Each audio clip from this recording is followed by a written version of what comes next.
All right. What's up, Blueprint family? How y'all doing out there? Thank you all for joining us on this Thursday night, June 22nd, 2023.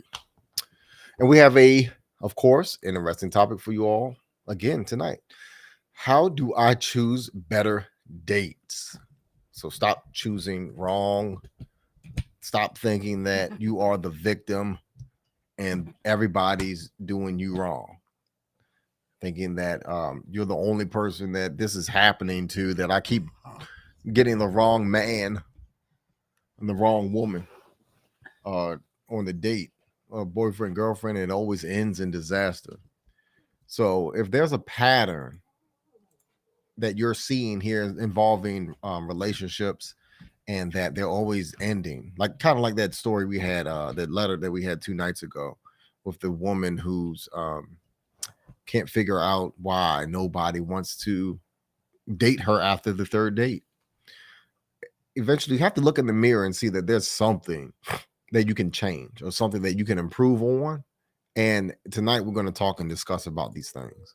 Yeah, definitely. And in particular, I really think this is a great topic because this is something that a lot of people in the West would naturally struggle with because, traditionally, What do you mean by the West? Like the the West Coast? Western Western cultures of the world. So like America, more so compared to other cultures.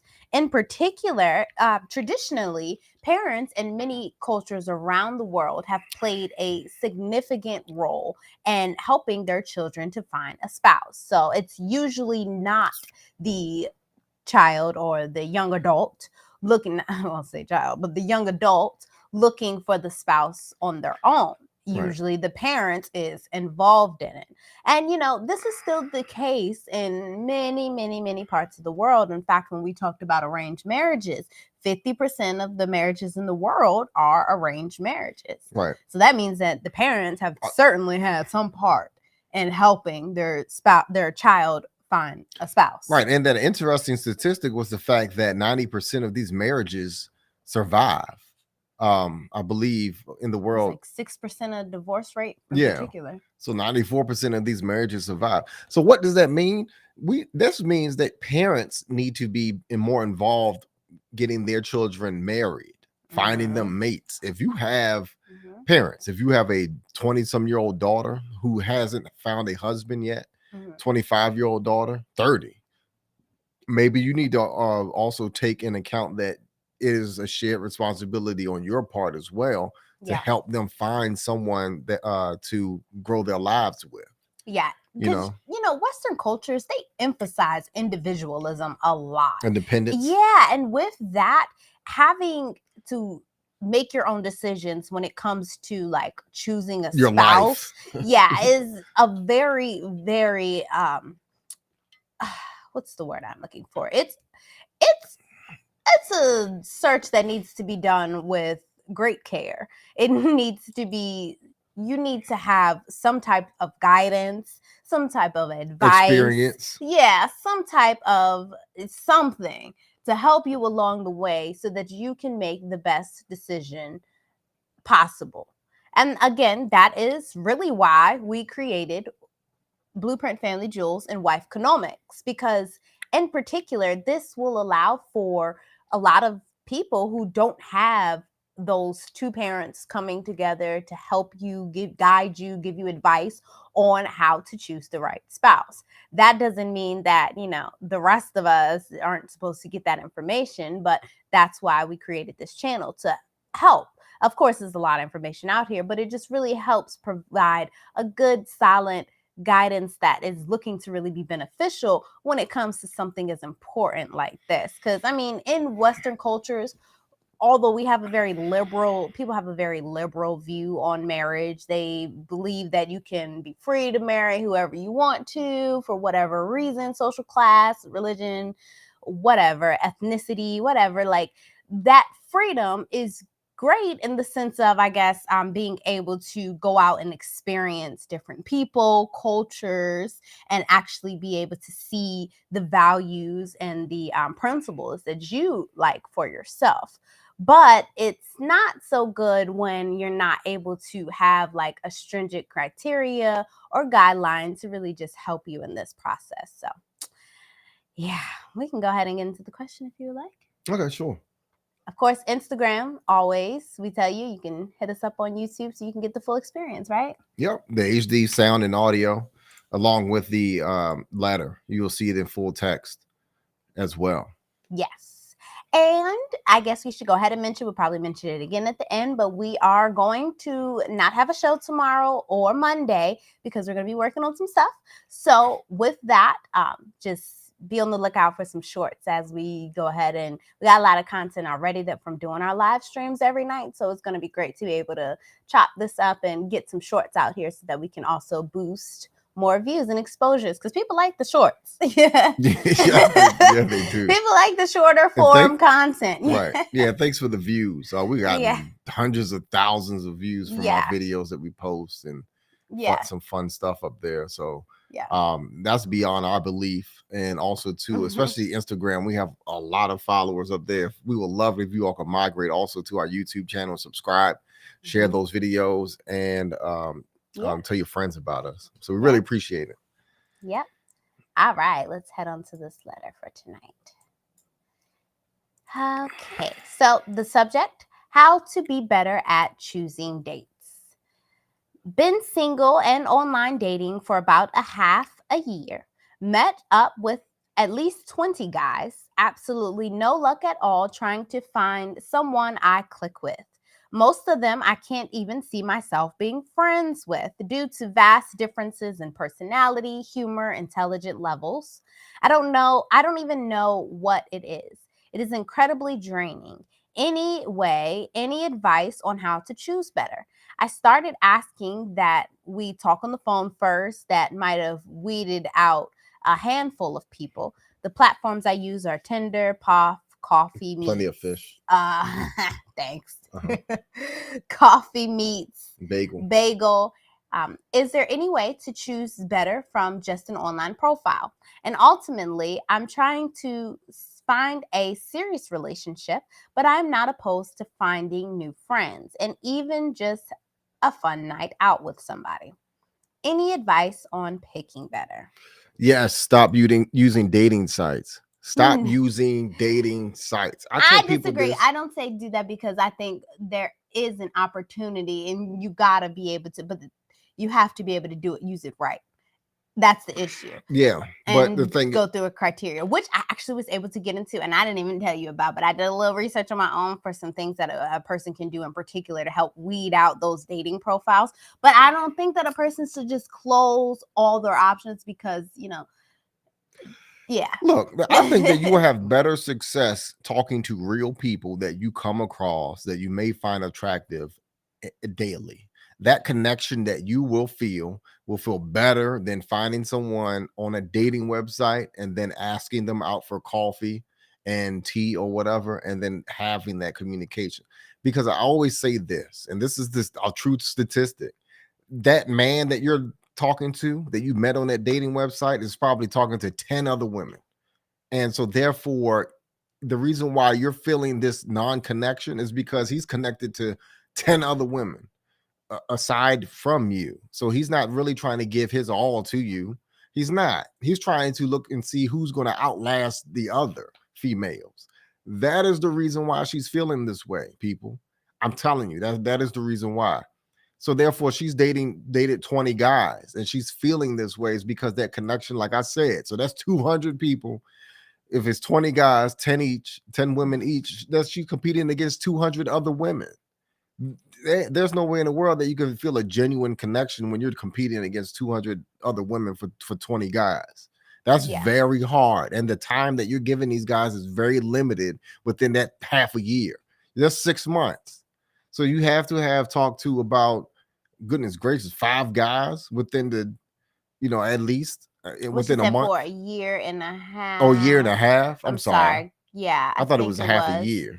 No, yes. About a half a year. Wow. Yeah. So 20 guys. There's no way for you to create a connection that quick with any of those 20 guys. It really takes more than that. It takes a lot more. It takes multiple dates with that one guy. But Yeah. like I said again, this guy, more than likely, that first girl that he had that connection with in that line of 10, he's probably spending more time with her than all the other ones, especially if he likes her. Right. So your whole idea, though, I don't want to say completely to give up on online dating, because it does offer the options of meeting guys. But it's a last effort. To me, that's your last choice. If you can't physically find people and you can't muster up the courage to get the words out of your mouth to talk to somebody in this day and age, then by all means use a dating website. But the luck that people have with these dating websites are very few and minimal. Yeah, as opposed to finding someone in a coffee shop, finding someone in a bookstore, finding someone at Home Depot, Walmart, grocery store, whatever the case may be, with no rings on their finger, and asking them some questions like, hey, do you mind going out on a date with me? Or may I have your number? Just like the old school days. What's wrong with that? By all means, please don't go to the club. Clubs are by far the worst places to find people, because half those people are broken, hurt, and they're just trying to have a good time. And at your expense. So don't do that. That's just my advice, but that would be my advice to you, ma'am, is physically find somebody that you're attracted to, that you may like to look at, and then ask them for their phone number. Get to know them that way, because that connection feels better from the time you get their number. Being young, in the teenage years, you go to the mall and find a girl or a guy, and then you ask them for their number, and then when they walk away and they got you feel all the butterflies. You feel the butterflies and giddy inside. You don't really feel that after you scheduled a date with somebody off of a website. You get what I'm saying? I don't know. I'm not too biased. Granted, the fact I'm not in the dating field, I don't know. No, but I don't think it's wrong for a woman to actually take on using it as an avenue to meet more guys, especially because we're post-COVID.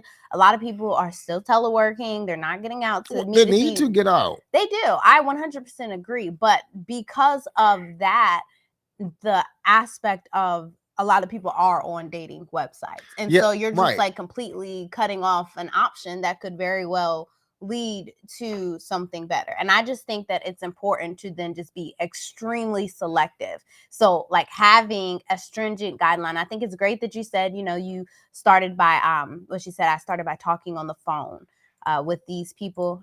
Right. But to weed out the people. But I think it's other things that you could also do that will help you weed out these people ahead of time to see and figure out whether or not this will be worth your time or not. Because regardless, truth be told, whether you meet the person online or in person, you have to be selective of who you're even wanting to go out on a date with. Important so that you don't waste your time or your energy, or even worse, end up into a relationship with someone who's not a good fit for you just because y'all met, in a pace and you like them because you found them attractive. I think that is the issue that a lot of women are in particularly struggling with, because even if they meet a guy in person, they don't understand that it is so much more to the criteria of what makes a good man, or even men, what makes a good woman, than just seeing somebody in person and finding them attractive. I mean, you can see anybody and find them attractive, but that doesn't necessarily mean that they're going to be a good spouse for you. And so tonight in particular, I wanted to go down like some guidelines and some things that you have to be aware of and to be on the lookout for pretty much when it comes to choosing a spouse, because it's going to take way more than just being physically attractive to that person. And in fact, I would probably steer away from the people that you are 100% physically attracted for, especially if these are the same type of people that you keep dating, and every time you date them, it don't turn out to be nothing because you're just attracted to a type. Then that type is probably not the type for you. So, I mean, yeah, that's just my whole thing. I really do think it's just important to be discerning regardless. And online dating can be a great way to meet new people, but it's extremely important that you're selective when doing that. Right. Yeah. But I don't know. I just don't have a lot of faith in online dating, because there are a lot of people out there who are not. That's everywhere. That's even in person. Yeah, but being in person, at least you have their first impression more so than a phone call for phone conversation. You can also, I mean, that varies though, because even in person, the person that a person shows first is usually their representative. right? It's No, not I them. understand that. So regardless of whether you meet them in person Right. or over the Well, phone, the you still got to get statistics that I past know, that. the statistics that I do know based on people who are, look, it's already a network. This person is a part of a network and they have more people that they can communicate with other than just you. And so therefore the genuine connection is already lost dealing with somebody who's not on a dating website. I don't see That's how what I'm that's any saying. different from any guy in general with Because a a whole bunch man, of options. because a man after college doesn't have a lot of options when it comes to dating. They don't. The next thing that they said that people do to get married is find someone on their jobs, and that is the person that they marry. On average. So if it isn't someone that you've learned have met in high school, then if it's not someone you met in college, then it's more so somebody you've met on the job, because that is the only other place where you're around the opposite sex, other than a bar. If you go out, and a lot of people don't, and go to a bar or either a nightclub or whatever the case may be. The only other option, average people go grocery shopping, or either something that you deal with your hobbies or something of that nature, where you find somebody who's enjoying themselves reading books, whatever your hobby is, right, or arts and crafts or whatnot. You already know that you will have a connection there. That's what I was trying to say, other than trying to figure this thing out with utilizing a dating website where it's always a hit or miss, and she missed 20 times. Yeah, I just think it all boils down to just being selective. In general, you're going to have to learn how to choose better, regardless of if you meet this person online or in person. Again, you're going to have to get past the representative. You're going to have to get past all of that. Like, right. I think that it just doesn't matter. And the thing about the way you date online is the fact that you have to physically go on date where you have to spend money, which is cool. But instead of anyway. Yeah, but if you meet somebody in an organization or hobby type environment, then you at least know that you all have something in common. Well, you can find that out too from dating. Yeah, but you have to date 20 people and try to figure that out. Not necessarily. I think that would only occur if you're doing it wrong. Again, and not wrong, but again, not exactly having a criteria that you follow. In particular, when you're dating online, I think you have to be really careful and selective of what you're looking at. So first, read their profile carefully. What does he or she say about themselves? Again, this can go both ways, for the man or for the woman. What do they say about themselves? What are their interests? What are their goals? And can you get an overall sense of their sense of humor in that time? That will let you know whether or not, hey, you guys are compatible just as much as if you were in person and you happen to be at a event. I get what you're saying, though. If you meet in person, then your chances of finding if you have some type of connection is a little easier because you're already there. Right. Like the guy who in he's at Massachusetts, Connecticut, somewhere up north, and he can't find it where he's at because everyone loves nature and all that stuff, and he just games. But that's why I say that online dating offers the opportunity to meet more people, because just like that guy who kept meeting people in person who he was not interested in. That was on a dating website. No, he was meeting people in person. Remember, he said, I'm in this area and everybody out here likes hiking. They like eating organic, eating this, eating that. And that wasn't his thing. He wasn't on dating websites like that. I thought he was, because we talked about dating websites, and then also too the singles. Well, that was an option. Yeah. No, I think I don't know. That was for the States. That was just I had threw in the dating websites for the most popular dating websites. I think he was. I don't know. I think he was on though. He wasn't, but I just remember. But anyways, I'm just saying, for reasons like that, people aren't able to connect with people from all over who would be an option if they were online dating, versus you get the same concept like social media. People use social media as an opportunity to connect with people. Yeah. So it's the same kind of way. You're just using the opportunity to figure out if you have some kind of, shared values, some shared interests or anything like that. And again, in particular for situations like my husband was talking about, when you can't run across people that are very similar to you, online dating can be a great tool for that. So I'm never against utilizing the tools that are available. But what I am saying is that if you do these things, make sure that you're smart with it, just along with, when you're meeting the guy in person. More beyond being smart, make sure your intentions align. Because this person, whatever your goals are or whatever your interests are or whatever they say about themselves, the whole point of dating is one day to get married. I don't know people who just date just to stay dating. There are people out there, but the whole point of dating, and then the thing about these dating websites, to be honest with you, a lot of guys ain't up there with the interest of getting married. People know how to finesse you. They know how to, women and men know how to finesse you to get what they want, and a lot of these things are inundated with these type of people. Yeah, that's the reason why I stay away. I don't be on, so married, we call these dating websites. I'm married, but that's the reason why I don't condone telling people go on a dating website, because there's a lot more dangers, to be honest with you, than coming across somebody who looks like they got themselves put together in public. And to me, that makes more of a chance of success. The probability is better, as opposed to what she's doing. Her probability dwindles and it goes down every time she tries to find somebody.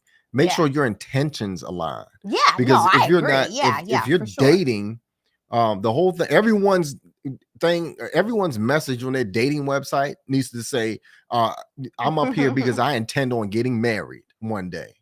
And or then, not. Whatever your intentions are. Yeah, no, I'm saying like whatever it is. Like be honest. But I mean, why the hell you on a dating website? That's the thing. I'm just trying to smash. I'm just honestly up here, I'm just trying to smash. But what I'm saying, like, that ain't, what I'm saying, like, just make sure that your intentions align, because what happens is that women and men often at times on these dating websites, they get finessed. And I've seen it happen. I've heard it happen before. And they think, because a lot of people are desperate. They're going, like this lady, she's becoming desperate. She's up here and she's went through 20 guys on a dating website, and then she doesn't know what to do. Eventually you become desperate, and then what happens is you find a guy who you ignore all the red flags, and then all of a sudden they take advantage of you, and then now you're hating all men, or vice versa. A guy finds a woman, she took all his money, and then now he hates all women. Women ain't worth it. Right. And again, that's why I know you're not too fond of dating websites. Of course, we're not on them, but for, advising them to people, we differ a little bit here, and that's totally okay. But because I totally see your perspective on it, I'm all for trying to meet this person in person, because then yes, you're able to weed through that representative much easier than over line. Because like my husband says, they can put up that front. But there are some ways that you can weed through a little better than what she's doing. Because all she said was, I started by asking if we could talk on the phone first. That's that's great and all, but there are certainly other things that you could be looking at and paying attention to that would help you be more selective in this. Right. So, because you went through 20 guys in 6 months. Not that she slept with them. She said she came in contact with 20 guys. 20 divided by 6. So that was about 3 to 4 dates a month. Okay. Roughly, yeah. Right. Another one. So you said that you looked at, I don't know, I'm guessing you're looking at the profile, but look at his age and his location, right? So, or her. Look at her. This advice could go for both man or the woman. But in particular, she's asking for some dating advice as far as weeding out those people online to figure out, better selective and who she should be choosing. So this could apply for guys as well. If guys are on dating website, look for, in particular, someone who's in your area and in your age range, because one of the things that is very common, of course, is that you'll come across somebody that maybe halfway across the world, and you get into a long distance relationship with them that doesn't really end up going anywhere, and you kind of wasting your time and your effort and your energy because, you don't got so enamored with this person, but it's not gonna go anywhere because they're too far. So that's certainly something that you have to take note of. And then weed that person out too if there's too far. I'm not a big advocate on long distance relationships. We did do a video on how to make it work, how to progress the relationship to ultimately get it to the spot to where you are together. But I'm this coupling online dating with long distance relationships is just too much trouble. So if you could limit the distance, that would greatly help your whole dating match, your pool. But so for some people, you don't need to date locally. Depends. If your environment is not yeah, maybe consider getting out of your environment. Yeah, right. that is true. That is a very valid point. Right. Yeah. If you live in a high crime environment, you don't want to risk the chance of actually dating a criminal. So you may need to look outside of your vicinity. Yeah. You know, to get away from the Pookies and the Ray Rays. Because again, if you're not selective, you set yourself up for a lot of heartbreak and stuff. So this is why this is extremely important. And I think it's a great question to just kind of dive into. So, and although my husband's not too fond of online dating, it's worth the effort to give a little advice to help you guys who do go ahead and go with this online dating, because times is different. And honestly, I think this is a part that we might quite not understand because we're not in the dating field in this time. So I don't think we could 100% be like, oh, don't do that, because we didn't experience online dating. That's not just something we experience. So I personally can't say about it, but I can give from the outside looking in some advice that would help you be a little more selective with this online dating stuff. So if I was in the situation, I would certainly look at his lifestyle, the way he's portraying that lifestyle online. Maybe even if he's on the dating apps, or her, if she's on the dating apps, maybe go to other social media and type it in and see what she puts or what he puts, how he posts, and kind of see if that lifestyle is compatible with yours. This will kind of give you an idea of if it's worth even exploring, if they're coming off, kind of egotistical, materialistic, maybe, whatever that. But a lot of women like that, though. A lot of men and women like that. Like what? What do you mean? The vanity. The vanity of what? Like the lots of pictures and the stuff shiny like that? stuff. Yeah, they like all the just shiny fake stuff that a lot of people portray through their social media. That's just another reason why I don't like dating websites. When I say lifestyle, I'm thinking more so though, like if you don't eat pork, but you see this guy's barbecuing up every weekend, something on the grill, some pork or something like that, and you already meant no, this ain't the guy for me because our lifestyles don't mix. So, but yeah, I totally get what you're saying as far as the people, because everything that glitters is not gold. Yeah. And then that attracts women, and then they get dogged out, and they're like, "Oh, this, the guys are horrible." Or vice versa. A guy, people get catfished on these dating websites, so it happens a lot. Right. And again, we always recommend, like she said, she did the phone calls. I would recommend video calls, like having that video interaction so that you can see that this is a real person, weed out that catfish and stuff. So that's certainly one way to get around that. Meet but the another people one, in person. Yeah, meet the people. Let me reserve myself on that. Another one would be to look at his or her values, right? So really, this would kind of help with that whole materialism thing and all that other stuff that just, if that's not something that you value, if these aren't things that you value, then of course pay attention to see if their values would align with yours, because that would certainly help you get some idea of whether or not you guys can come together on some shared core values that was really going to help you build a foundation for your relationship. Yeah, your ethics and your morals. Mm-hmm. Not so much. I mean, yeah, we say values, but more so if you can peek and see what their ethics and their morals are about. Yeah. Because values are, we value different things. Yeah, but that's important. Right. Yeah, but we might value our car. So you might, that might be a red flag that you miss if this person's always taking pictures of their car or whatever the case may be, of something that they bought, or their shoes and all this stuff. I see a lot of that in social media, cars and shoes.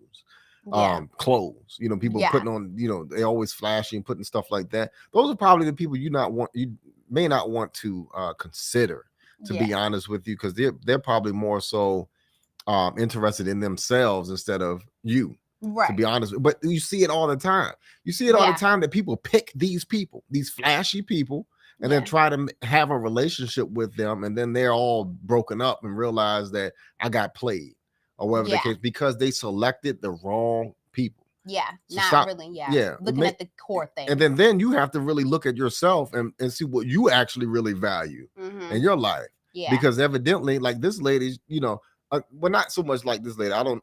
She picked over 20 guys within the course of 6 months, or came in contact. Right, and she did leave. She evidently left the date. I mean, well, she stopped dating these guys Right. But the whole thing is that if you align if you know what your core values are, your ethics and your morals are, and you stick Yeah. to those, then you should not be persuaded or either influenced or taken advantage of by somebody, and in the fact that you're not ignoring the red flags and Yeah. making bad decisions and selecting the wrong people to date. Yeah. Yeah. Yeah. That's why, again, it's super important to pay attention to what their values and see if it really does align with you. Another way that you can certainly analyze a dating profile, we're just kind of talking about online dating profiles because that's what the question that this lady presented. So for right now, just online dating. So if you're not in this, maybe use this information to apply it to maybe if you come across somebody on social media or something like that that you might be interested in, even if you're not on dating websites, right? So another one would be to look at their photos. Are they recent? Are they well lit? Are they flattering? What do they have on? How does the background look? It may sound a little like dang, well, I got to be analyzing pictures, but I'm telling you, pictures can tell you a lot about a person, how they living, and what's going on. If you really take the time to just kind of analyze their pictures and try to see and peek and get an idea of their overall sense of well-being and care for themselves and their surroundings. Because if you look and you see some stuff in the background that ain't too flattering, then I don't know about that too much. So I can give you some little ideas of, whether or not this person may be good for you.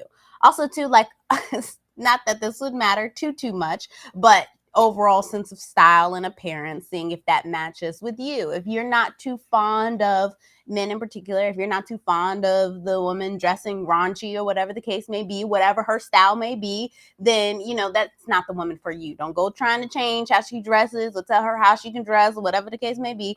Just accept the fact that if she's taking pictures wearing this stuff, chances are she's comfortable wearing this stuff, and you either are or are not going to be the one to date her based off of this. So not saying anybody you can wear what you want to wear, but all I'm saying is you be discerning on whether or not this is something that you're gonna, want to pursue. And then even women too, like saggy pants, like I don't know, like overly flashy jewelry, like my husband says, all that to me, it doesn't really scream husband worthy. Yeah, in a way. Right. Yeah. Same thing as a provocative woman out here, wearing, those profile pictures, those women wearing, nothing, pretty much, that doesn't scream wife.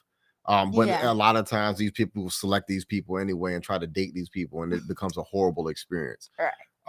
But also too, I digress, but for the Instagram viewers, like we said before, we all have all of our HD audio and our video is on YouTube as well. So if you all would like to enjoy that experience, please, by all means, you can go to our YouTube channel and then watch this as well, because we're live up there as well. Or and then request to join. Yeah. Right. Or request and join and subscribe.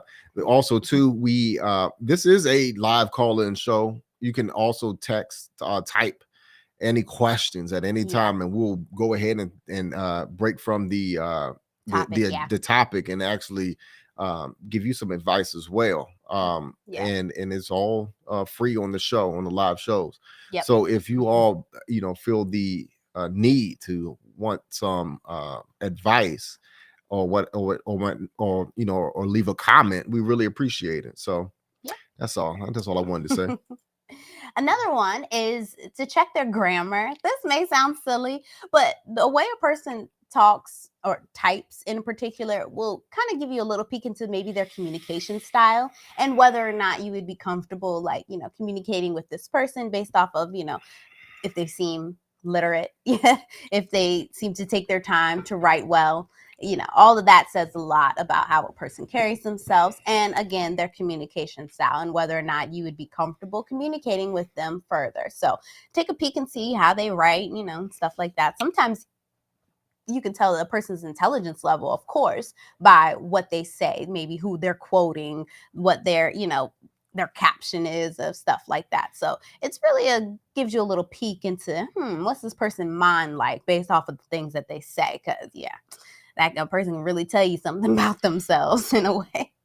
But also, another one would be to certainly pay attention to those red flags from any kind of negative or derogatory comments that you may see.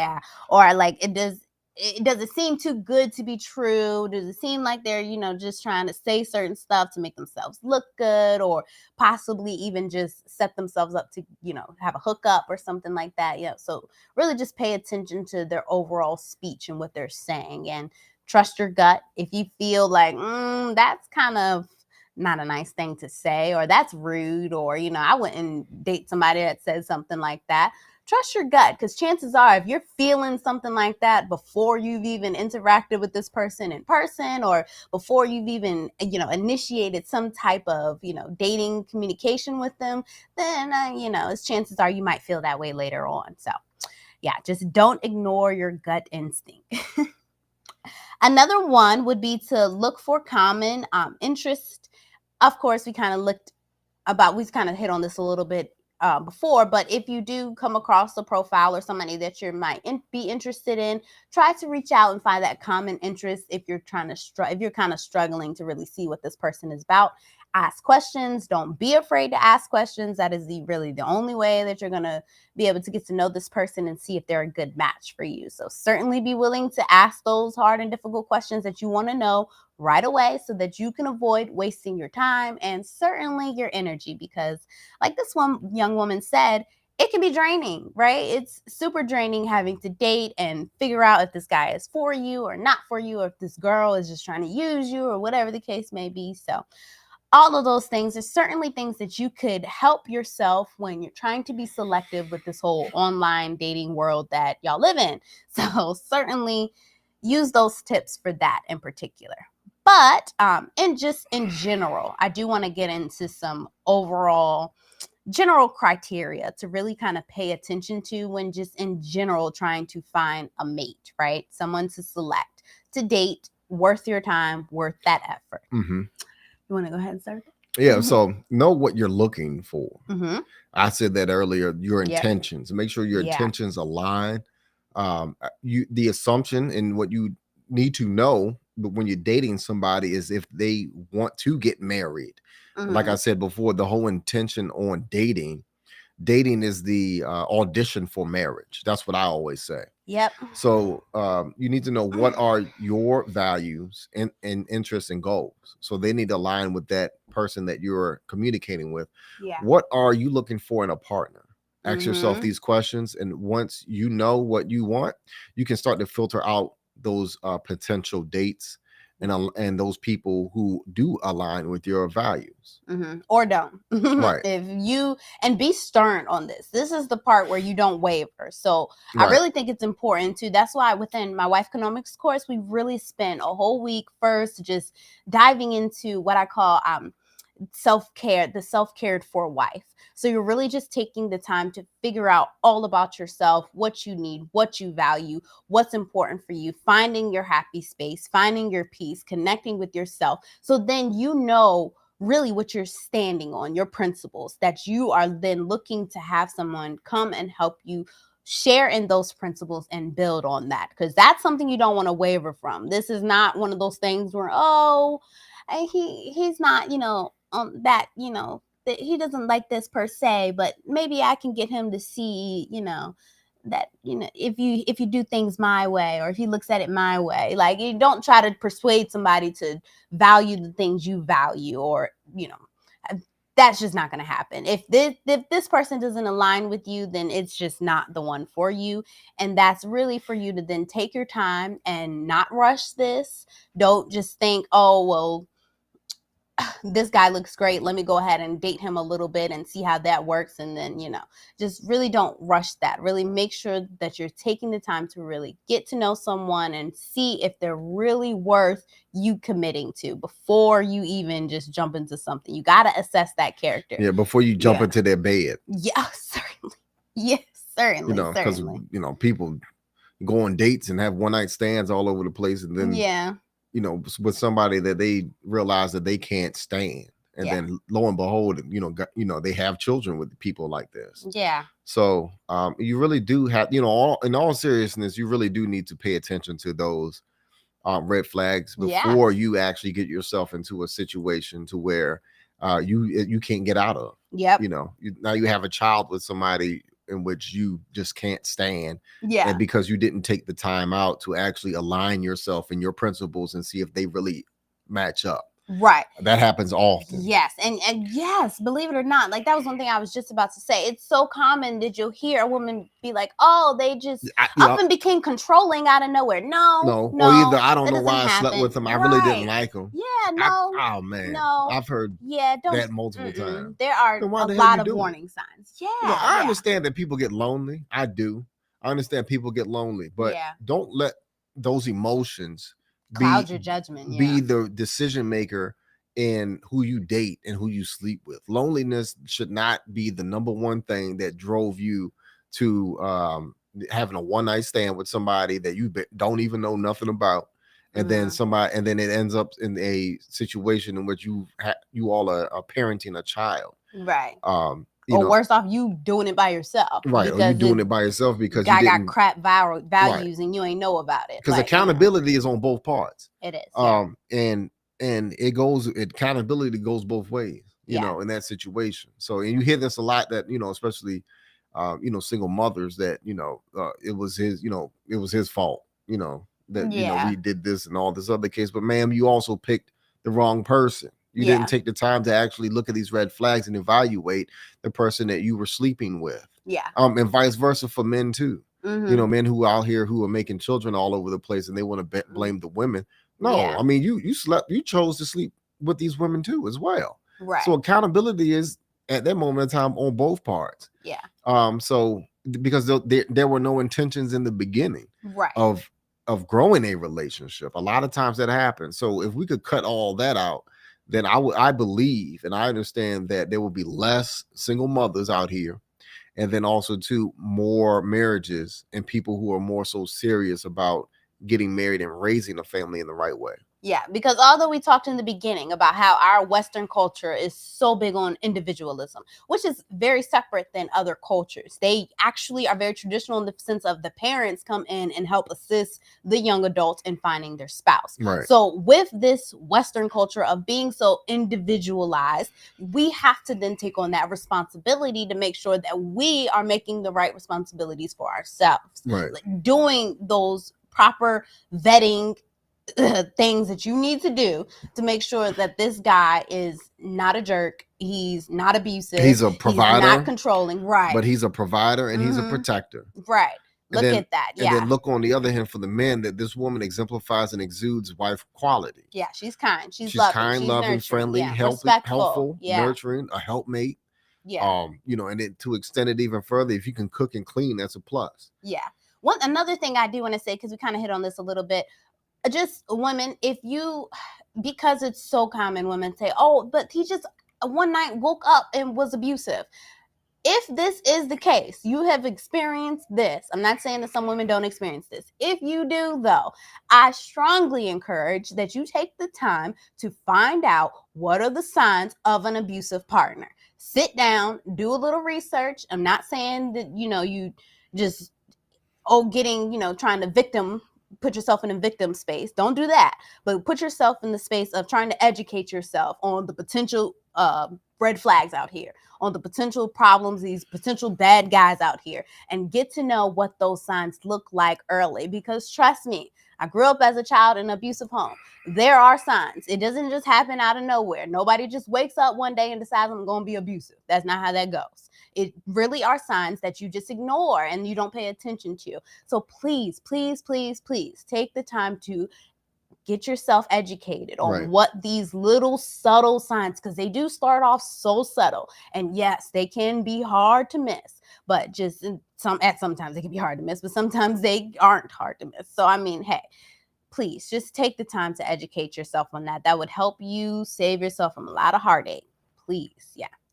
Again, I think I said this earlier, trust your gut too. If something doesn't feel right, that's one beautiful thing I think in particular about a woman and our bodies and how we always talk about that intuition and stuff like that.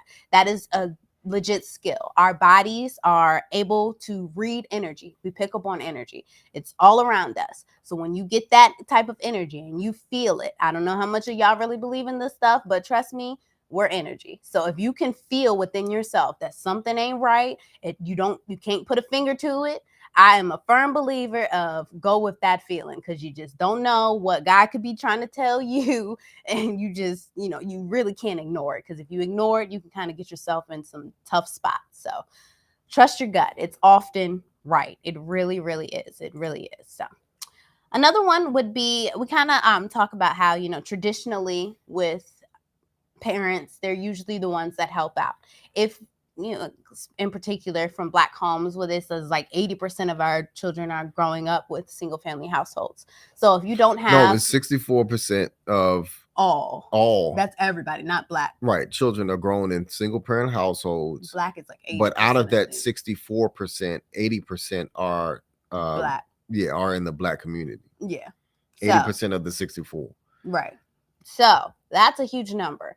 And with that means you might not have friends or family around you to help you vet your spouse the way they need to be vetted. If you can, seek out a trusty friend who maybe even trustworthy married friends, family, advisors, that somebody that you trust. Now you want to, and has good judgment. Don't pick somebody that's also been divorced and don't, know too much. Like, try to align yourself with somebody who has the results that you also want to obtain. In particular, we offer consultations as well. That's one of the things too. I'm really looking into allowing God to work through this platform is eventually being able to assist with arranged marriages, helping families, helping young adults come together and actually get married, especially if they don't have parents to assist with that.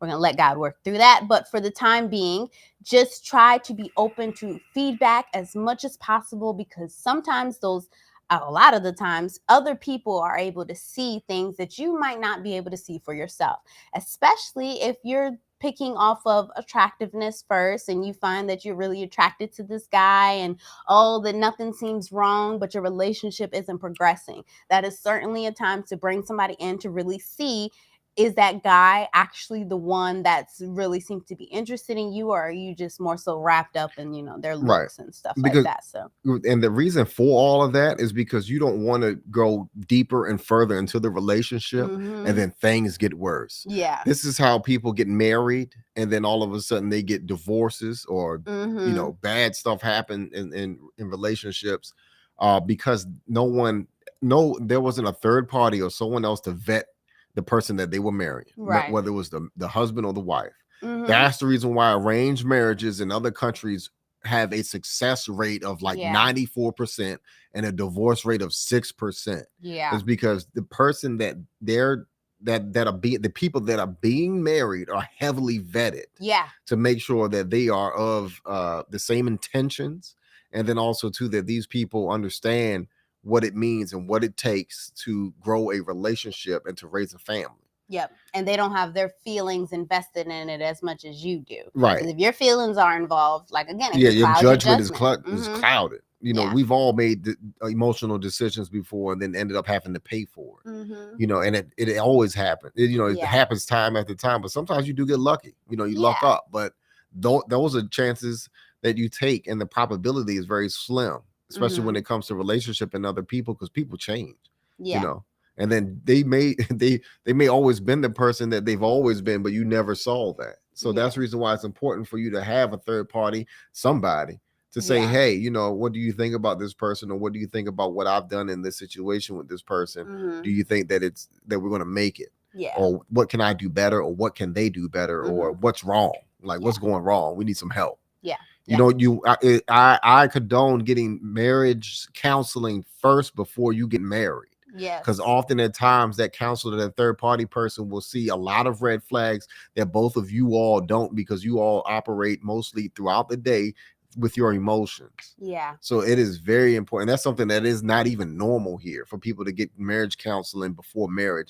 Often at times they get it too late when they are on the rocks. The marriage, the marriage is on the rocks and things are shaky, and then we need to fix things now. That's probably by far the hardest time to actually get things fixed. Is when things are broken.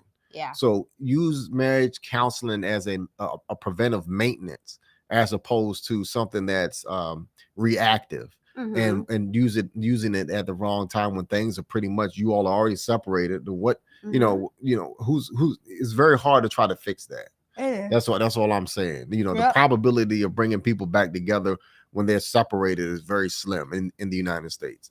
Yes. Yep. Yeah, that is so true. Another one, of course, when you're allowing other people to look in on your relationship or your spouse that you're dating to just see, then you're able to take a peek at their character a little more, how they interact with other people, if they're honest, if they have integrity, if they're trustworthy, are they the same person around you that they are around your friends or around their friends or their family. You know, all of that will help you get a better idea of their character, and that's going to really help you with the longevity of being able to trust who they are and stuff. Another one, of course, is maturity. Please, please, please. Relationships, we did a whole video on maturity. You have to be mature in order to be in a relationship, period. And a lot of men and women are not quite mature enough to handle what it takes. Yeah. Yep. A relationship requires you to be able to handle conflict. You can't just up and jump ship, withdraw, run away, fight. You can't do that. That's not healthy. Right. And a part of maturity is taking accountability for the things that are wrong with you. Yeah. So understand that before you get into a relationship, you yourself should be whole before you get into a relationship, and making sure that you're not bringing baggage into a relationship, and making sure that the other person is not also to bringing baggage into the relationship, especially from past relationships. Yeah. That happens more often than not, that people get into relationships because they're on a rebound, and that doesn't work out either. Yeah. You know, hurt people, like you heard it too, hurt people hurt people. So it's best that you work through your issues, that they work through their issues, in which, like I said before, marriage counseling can bring those red flags out first before you all actually get married. Yeah, and allow you to work on them. Because what I'm not saying, what we're not saying is that you automatically discount a person because they have some type of trauma. No. In this society, we all got trauma. Yeah. Truth be told, we all gone through something or been through something or had to go through something or working through something, whatever it is. It's just, it's normal. That's now. It's sad to say. You have to be able to work. You have to find somebody, the potential in people. Yeah. If they're willing to work on these things with you, then by all means, they're showing more of a chance of making it work than somebody who's like, nah, I'm good. Yeah. You know, no, I don't need that. Can't even recognize a problem. That's something is wrong. Or either if they recognize it, they don't care. Right, you know? Exactly. Yeah. A lot of that happens too. Yeah. You know, those are more than likely the wrong people to try to build a relationship with. Yeah. Especially if you're doing things where you want to improve yourself and your lifestyle. Right. And they're not, because they're going to be the ones who are triggering you and or enabling you if you have some situations or things you're dealing with. Right. But if, again, they are showing they're open, they're upfront, they're honest, they're saying, hey, I've gone through this, I'm working on this, I'm not saying that I'm perfect with this, but I'm working on this, then that's much better to work with. But why we're saying it's important that you have this acknowledgement is because just being in a relationship in general is going to hold a mirror up to you.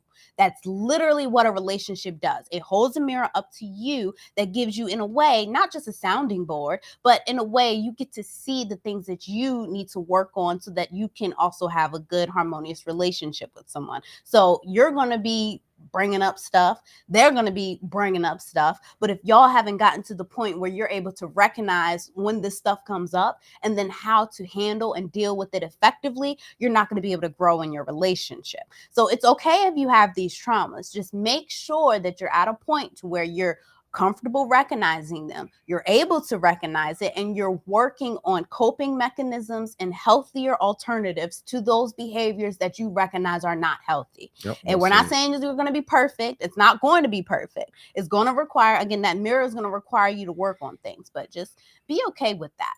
And certainly be able to, along with that maturity, make decisions and make responsible decisions. Make sure that this person I guess that's a common thing going on right now. A lot of men want to weigh a woman's past decisions based off of her character now.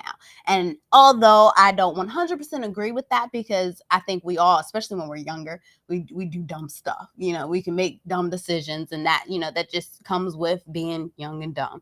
But there is a level of growth that needs to have taken place after that young and dumb decision that shows that, oh, you've learned your lesson, you're able to move in a more responsible way. So if you could just really take that time to pay attention to the things you do, pay attention to the things you did. And if you know that those things were not very productive in your past, then look to moving in ways that are more responsible, that will help you. Accountability. Yep. Be accountable for that and make changes and grow. Yep. Of course, what's another? Financial stability. So this is a no-brainer. We kind of got to always hit on this, though, because it's big. And more particular, I think more so for men, because y'all are the providers. You have to make sure that you are financially stable to be able to come into a relationship and play your role. Again, it's not always going to be 100% the man being able to pay all the bills right away. Even within our relationship, when we were young and we started out, my husband had the intention. That's all we really needed to go with on that point, because then we were able to build him to the point where he is 100% the provider. So it's okay if not really. What? It all depends on with the way you look at it. Even though I financially supply the family with income, like my wife is a stay-at-home wife, so I look and value her. And to be honest with you, I feel as if she's more valuable than me, to be honest with you, as far as the work that you do for the household. Oh, yeah, I appreciate you on that. Yeah. But I was just saying, like, as far as the financial stability, if the guy isn't 100% there to be able to provide all the bills right away, that doesn't mean that that's where it always has to be. You can work together and come together as a team to help get y'all to the place to where y'all want to be. Just make sure that he does have the intention, the potential to be the provider, your full provider, not scared of taking on that role and that commitment. And it's okay if you understand, and in fact, you should understand that at some point you may have to be the one to have to work to help support whatever the case may be in whatever way you do work.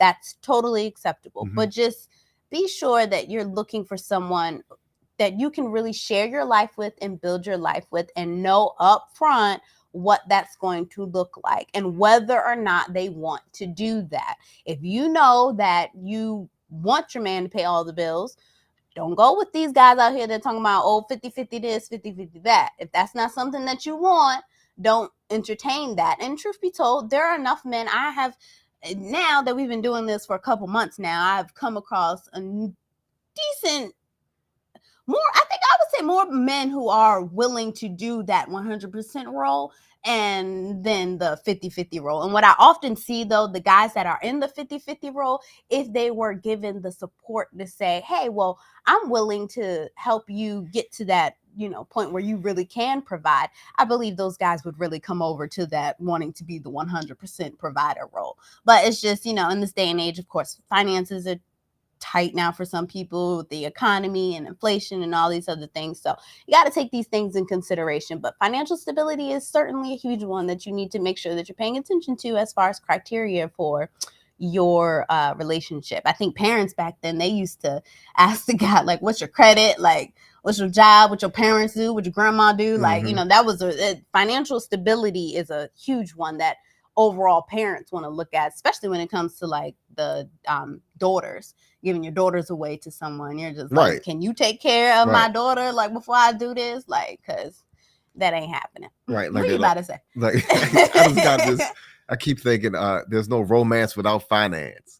It's a song or something back in the day, like the 80s or 70s or something. Yeah, no, that's true. Yeah. That is so true. So another one, of course, compatibility. You want to make sure that you're compatible with this person, making sure that you guys have similar interests, similar things that you want out of life, similar goals, similar lifestyles. That can all vary. It's going to be different, based off of every person. you go with the things that you really care about and your interests and your values. That's important in your goals. Just want to make sure that you can connect with someone that's going to want these things too. In particular, if you're a woman and looking for a man and you know that you want him to be the leader that the man is supposed to be, make sure that you are okay with his goals, in particular long-term goals, as far as what the family household dynamic is going to look like, all of that, just in the long term, if you're comfortable with that. Because truth be told, you want to be able to hop onto the guy's program so that he can help facilitate and lead the whole thing, and then you play your helpful role, and in a way rest in your femininity and not have to take on so much pressure of having to lead everything and orchestrate everything and stuff. So certainly make sure that you guys are on the same interests and goals. Yep. And then also too, communication. So good communication is essential in any relationship. It's one of the building blocks. Yeah. It's loyalty, trust, and then of course communication. If you can start off with those three things, then you have a good ground foundation that you can build off of. So make sure that you can communicate effectively with your partner. So what we always say is that when you come into an issue, or you before you argue, and you first reconcile what the issue is, talk about what the issue is, how you all got there. You may need a point of venting where you have to let out your frustrations and feelings, then do so. Okay. As long as you both understand the process of coming to a resolution. So you want to reconcile your issue, your differences, or what have you, and then negotiate. You want to negotiate into a resolution. So if it's something that you all can negotiate about, whether the chores not being done, why you always doing this, or whatever the case may be, don't generalize by saying always, or you always do this, do that. Don't use language like that. But you want to communicate in an effective manner so that you all can resolve issues. So learn to reconcile what the issue is, negotiate, and then resolve, come to an agreement on how to prevent these things from happening again. And understand this, the first time you all do this and try this method, it's not always going to work. But the thing is that the more and more that you do this method, you get better at it. Arguments become less frequent. Arguments become less, as far as time goes, they become shorter arguments. And then you go on and let it go, and you go about your life. The whole thing is seeing progress. This time my husband didn't, he took the trash out this time, or this time my wife, didn't forget these items at the grocery store, or whatever the case may be. Or this time she called and asked me if I needed something, or I called and asked if she needed something, or what may have you. So if you try that method out and practice it and use it and utilize it, you'll get better and better at resolving conflicts, and you all have a quicker turnaround when it comes to arguments. So certainly one key thing that I want to point out when you're dating, right, and you're trying to even just figure out if you guys have similar communication styles, is pay attention to the words that are used. So if you don't like the guy saying the B word, calling out all these words, calling out your name, all this stuff, pay attention to the way he's communicating. That's not something that you would be comfortable with him saying to you. Don't date him. Because a lot of, I see that too often, is that women will get into a relationship and then they'd be like, oh, I don't like that you call me this, or you say this to me. You say this all the time. Well, if you don't like that, that's something that you have to acknowledge, and then to decide whether or not this is going to be something that you're going to put up with. Because at that point, when you realize that you don't like it and you stay there, you are then putting yourself in a situation that you know you don't like. And there's really no one else to blame for that except yourself. So that's, again, that accountability. If this same thing like with women, men, if the woman is talking down on guys, if he calls them the N-word and stuff like that, any type of language, they curse too much. Or even not supportive, always talking down and being negative. Yes, that is a big one. Somebody wrote in before, I think maybe a month or so ago, saying that the girl was just so negative and he couldn't get down with the fact that she was so negative. That's something to really pay attention to. That is a communication style. That's something that can be resolved, though. It can. She has to first recognize it, and see that she's being negative, and then you all next talk about negotiating. Hey, it will help out if you could be more positive. I'm trying my best to, Mhm. elevate this situation or make this family better, whatever the case may be. So, it will, I need words of encouragement Right. and not words of negativity. Yeah, but if So, they're not trying to right, make that adjustment for whatever communication you don't like, if that's not something that they're willing to adjust for you, then you don't, compromise on that, because how somebody communicates with you is going to make or break your relationship. So right, don't compromise on that. That is a big no-no. If that right, person, if you don't like that they yell, if that's something that is hard for them to work on, if they don't want to work on that, that is something to really pay attention to. That all really, really matters. right. Pay attention to these Mhm. things before and you all get married. Certainly, So yeah. look, find this stuff out. Pay attention to Yeah. all this stuff and don't dismiss it. Because Mhm. these are red flags, especially if communication. Yeah. Communication will make or break a relationship. Yep. Yep. Another one, of course, is respect. We're kind of a little bit over our time, but I really want to make sure to dig into this for you guys, because this is super important on how to choose the right spouse. That's why I thought this was a great question. But anyways, that mutual respect. You should feel respected by your spouse. 100%. This goes both ways, for the man and for the woman. You should feel respected. That goes with all communication. Anytime, especially when they're upset with you. How a person treats you when they're upset is usually how they really, really deep down feel. Some truth to it. If it's not very respectful, then really consider if there's something that you're willing to keep dealing with. And I'm not saying to start up arguments or anything like that, but if you guys aren't having any type of conflict, disagreement, or something that's just going to show that you guys are two different people trying to come together, then I would really try to figure out a way that you can see where you may not align up, and then try to see the best way that you can figure out what it is that's really different, so that then when these arguments or whatever do come up, you're able to work through them ahead of time. By asking questions. Yeah, by asking these questions. So really just make sure that you're asking the questions that you need to ask, and make sure that this person respects you when they're answering them, and just in general. Trust, of course, is going to go hand in hand with this. So you need to build that respect so that you know that you can trust this person. You want to be able to trust them all the time, no matter what. Jealousy, all of that stuff is not going to be good for your relationship. So certainly make sure that you can trust this person. If you're feeling any inkling about they're always in their phone, they're always late, they're never showing up when you need them to, they're always, just dropping the ball on stuff like that. If these things are happening and it's showing that you can't trust them, then hey, take note of that. Don't just They're always let it leaving be. at night. Yeah. Those early relationships after you all have sex, they're gone, or whatever Mhm. the case may be. That is a sign of distrust. Yeah. To be honest with And a lack of respect for Right. who you are in your you. relationship. Just to be frank with you. Yeah, it is. Yep. Yep. And lastly, of course, support and love. You have to find somebody who supports you. You hit on that earlier.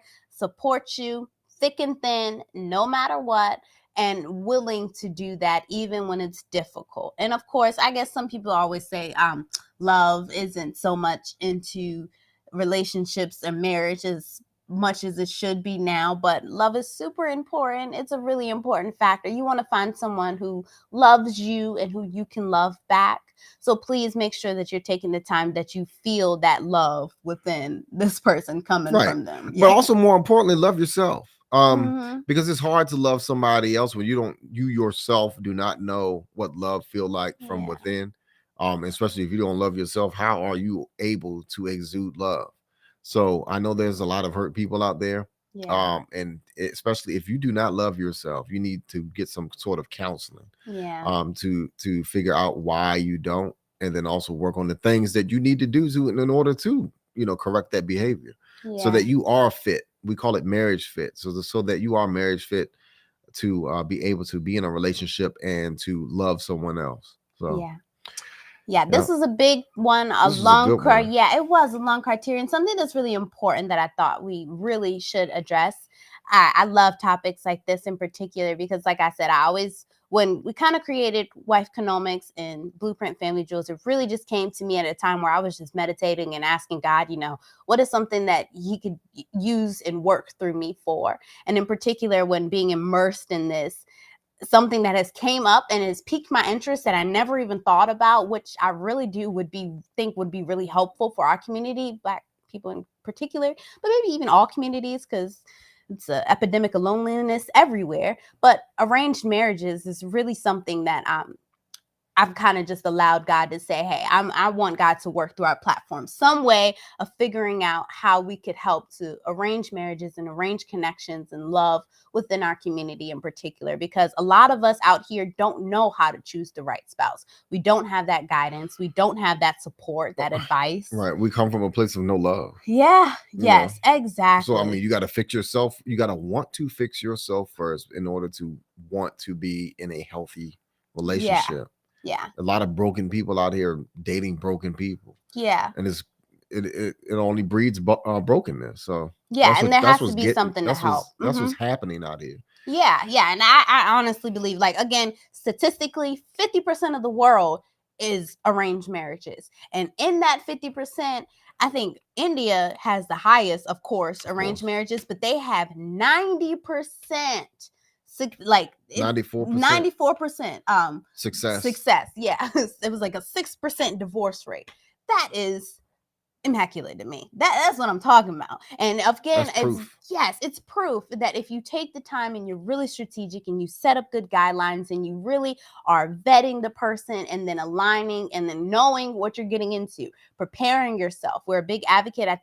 That's why, again, I think God really planted the seed for Wife Economics, because not only does it teach women how to have good relationships and how to find the right spouse, but also providing coaching, providing assistance, and then providing some type of counseling. That is huge. A lot of arranged marriages around the world provide counseling before marriage, before even probably putting the ring on the finger and stuff, just to even come together to see if this is something worthwhile and exploring. And I think that's super important and something that everybody should really take the time to consider, especially if you're looking to have a long-term substantial relationship and you didn't have any type of examples to follow by, which is okay.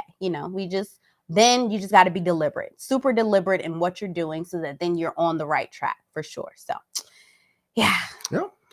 So, with that being said, if no one has any questions or comments, we really appreciate you all for joining us tonight. Thank you all, Blueprint family, and you all have a wonderful evening. Peace.